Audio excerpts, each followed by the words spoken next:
This response is brought to you in part by Green Media Graphics. Hello everyone, today's response is for Marianne, the filing pages on Twitter. I'm sorry, I meant filling the pages on Twitter. Sorry about that. And she's going to Croatia for 7 days, and she wanted to know about Dubrovnik, Split, and the whole Dalmatian region. And the trip that I planned for her was to go to Dubrovnik and then make her way up on bus to Split, and then go to two islands that I recommend, Brač and Hvar. So check it out here on the map. All right, this is Dubrovnik. The main things to see, I mean, this is a very small town, so the city wall, you have to see, just walk around the whole entire thing, right here like this. And you have Banje Beach, which is right here. It's a great beach, it's a pebble beach though. All the beaches in Croatia are pebble beaches, so bring sandals, because they do hurt, okay? Buja 1 is right here, and Buja 2 is over here. These are holes in the wall that lead to a beach, which isn't really a beach. It's made up of huge rocks that were part of the wall, but now are on the floor. So I mean, this is a very awesome place to check out. Okay, then you have to see Stradun, which is the main street in Dubrovnik, and then all these little streets right here. This is the nightlife. The nightlife is right here. They also have a club over here by Banje, and they also have a club outside over here, outside of the city walls. But the main clubs are right here, and the ones that I visited were Casablanca, Fresh, Café Galleria, and then the Gaff Pub, which the Gaff Pub was over here somewhere on this side of town. Restaurants, there's a bunch of different restaurants. I went to Ragusa 2, which is a very expensive restaurant, but this restaurant is where the president of Croatia eats. This is why we went there. Another one I would recommend is, I would recommend go to Sladoldarna, something like this. You could read it right here. But it's an ice cream place. It's on Stradun, and it's pretty cool. They throw the ice cream in the air, and the guys who are serving it try to catch it, and they usually miss, so it's pretty fun. You have to check that out. Oh yeah, and the Pile Gate. You have to check out the Pile Gate, which is right over here. Okay. And some of the other restaurants are Canova Amore and Nishta, which is a vegetarian restaurant, which is right up here on this street. And that's pretty much it for the restaurants. And there's other things you could do. You could take a ferry to this island right here. I didn't do it, but you could do that. And you can also go to some of the other beaches, which are out here on the outside of town. Okay, and then I would say 2-3 days max here, and try to stay in the city at Fresh Sheets hostel. This is a hostel run by the people that own Fresh, which is one of the main bars here in Dubrovnik. So check out Fresh Sheets hostel. Okay, then take a bus to Split. Don't take the ferry. The ferry takes about 9 hours, so you have to take the bus because it takes, I mean, it's half the time. It's about 4 hours. It's a long road to Split, so you have to cross through Bosnia. I mean, just a little slit in Bosnia. See, so you go up here, go all the way up to Split, right? Let's see, Split. Okay, so this is the main city of Split. Diocletian's Palace is pretty much the old city. Everything is inside the palace.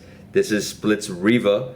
Before they built this, there was no boardwalk here. I mean, 30-40 years ago there was no boardwalk, but now there is a boardwalk, and it's called Split's Riva, which is the Riviera. And then right here they have the port, which is where you get the ferries to go out. Right here, see the port, so you can go to any of the islands with this ferry. Another thing that you have to see here in Split is the statue of Gregor Ninski. Gregor Ninski was a 10th century bishop who opposed the church because he didn't want the Bible to be written only in Latin. He wanted the people of Croatia to be able to read the Bible in Croatian. So he opposed the church, and because of his effort, they actually changed the Bible to Croatian too. Well, to any other language, not just Latin. And one cool thing about this statue is that during the war, during the Croatian-Bosnian War, they cut the statue into 3 pieces and hid it underground so no one could find it or they couldn't bomb it, which is, I mean, it's pretty interesting. All right, then another thing you have to do is you have to make your way up to Marjan Hill, which is up here. It's a long walk to the top, but you could definitely try it out. And from there you could see all the city. Another thing you have to do is go up to the bell tower of the palace, and from there you could see the city from every direction. There's only one beach that I went to, which is right here, this beach, right? And then most of the clubs, well, there's 2 different types of nightlife here in Split. There's a tourist nightlife, which, well, not a tourist nightlife, but it's more touristy. It's right inside the palace. It's right here. Like one of these little streets. See these little streets right here? It's in one of these little streets. There's like 4 clubs right next to each other. I think it's Pulse. I forgot all the names, but I have them on my website, and I can have them right here. All right. Then you have a whole different nightlife over here, and this is the nightlife that the locals from Split go to, and they have a few different clubs, and I'll put the names out right now. Okay. Alright, so one place that you have to go eat at is called Buffet Fifi. It's right here. It's not expensive, and it's all different types of seafood from this part of Croatia. You have to check it out. And then I think you need to take a day trip to the island of Brač and see Zlatni Rat. Okay, so this is the island of Brač. Most people, and I'm included, take the ferry to Sapetar, but then you have to take an hour taxi ride all the way across here to Bol. Now the problem with this is that it's expensive and you lose a lot of time. So if you can take a ferry just to Bol, which I don't even know if it's possible, then you should do that. But if not, take it to Sapetar and then cross with a taxi. Okay, and Zlatni Rat is fabulous. You have to see this beach, one of the most incredible beaches I've ever seen in my life, and here it is. It's right here, this little peninsula right here. Let's see, let's change this to satellite. Zlatni Rat. Yeah, there you go. Now you can tell why everybody needs to see this, because this place is awesome. Okay, and then the other place that I recommend, I'm sorry, and in Split you have to go stay at Silvergate Hostel. This is I checked out a few of the hostels online for you, and this is the one I think you should stay at, and it's right outside of the door of Diocletian's palace.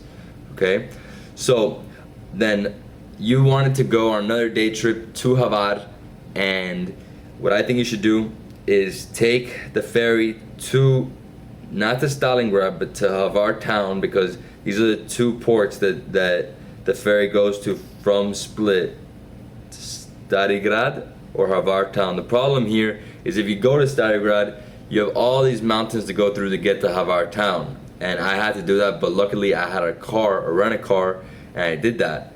You shouldn't do that. You should just go straight to Hvar town and stay in Hvar town. So here we are in Hvar town. The town is pretty small, and I think you should stay at the Green Lizard, which is right here on the map. See, Green Lizard Hostel. It's pretty good location. Okay, there's a few things to do here during the day. You can just go to some of the different beaches on the surrounding islands, or some of the beaches right here on the coastline. Right, the beautiful beaches here. All the beaches are incredible around here, so you won't have any problem. Then you can go up to the fortress if you want. The fortress is up here, right? And from there you have an amazing view of the whole entire city and most of the island, okay? Then you have in the main plaza, which is this, it's called Piazza. This is the main plaza. You have the cathedral, St. Stephen's Cathedral, which you could visit. Then over here, there's two restaurants that I would eat at. One of them is called Pizzeria Mama Leona, which has fantastic pizzas. And then there's another restaurant called the Four Palms, and they have a bunch of different seafoods from Croatia, which I think you should check that place out too. And then there's the nightlife, this is the reason to go to Hvar. The nightlife in Hvar is incredible, okay? The best place to go to is Carpe Diem. This place gets wild. And then there's another few little venues here and there. And then one of them is called Nautica, which is on this side, over here somewhere. And then you have Piva, or Kiva, which is in here in one of these little streets. And then up here, there's a club in a mini castle, and it's called Veneranda Club. And that club is huge. So, I mean, out of all three of these, I would definitely check out Carpe Diem. Do not miss Carpe Diem. They have a fire show, pretty much. These guys throw bottles in the air on fire, and it's awesome. You have to see that. And I mean, this is all just amazing. The views of here are incredible. The Adriatic Sea is to die for. Okay? Alright, Marianne, well, I hope you have a great trip in Croatia. I'm sure you're gonna love it. To everybody else, keep asking me questions and I'm gonna keep answering. Peace.